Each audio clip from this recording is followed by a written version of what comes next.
இது பார்த்தீங்கன்னா சுருக்குக. இப்போ சுருக்கும்போது நாங்கள் அடைப்பு நீக்குவோம். இதால் இதை பெருக்க வேணும். அப்போ I3 15 எக்ஸுக்கு எக்ஸ், அதே நேரம் 3 2 6, நடுவில் கூட்டல் இருக்கனால கூட்டல், மைனஸ் எக்ஸ் ப்ளஸ் 1. இப்போ பாருங்கள் அரேஞ்ச் பண்ணுவோம். 15x இங்கே மைனஸ் 1x. ஆக 15xல் 1x போனால் 14x வரும்.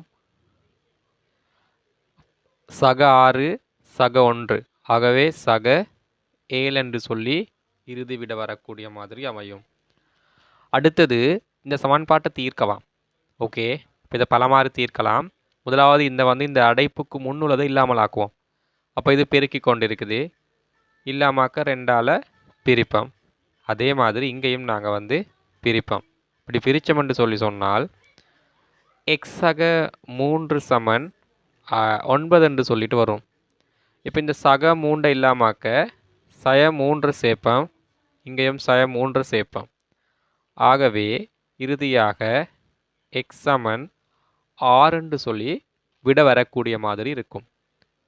அடுத்த வினா பொறுத்தளவில் தரப்பட்ட தரவுகளுக்கு அமைய எக்ஸ்ட பெருமானம் காண்கன்னு சொல்லியிருக்காங்க.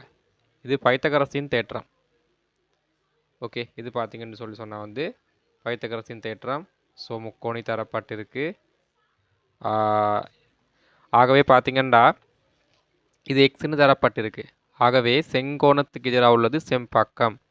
ஆக பைத்தகரஸின் தேற்றம் செம்பக்கத்தின் வர்க்கம் சமன் ஏனைய 2 பக்கங்களின் வர்க்கங்களின் கூட்டுத்தொகை. இங்கே 5, ஆகவே 5 வர்க்கம் சக மற்ற சைட் 12, ஆக 12 வர்க்கம்.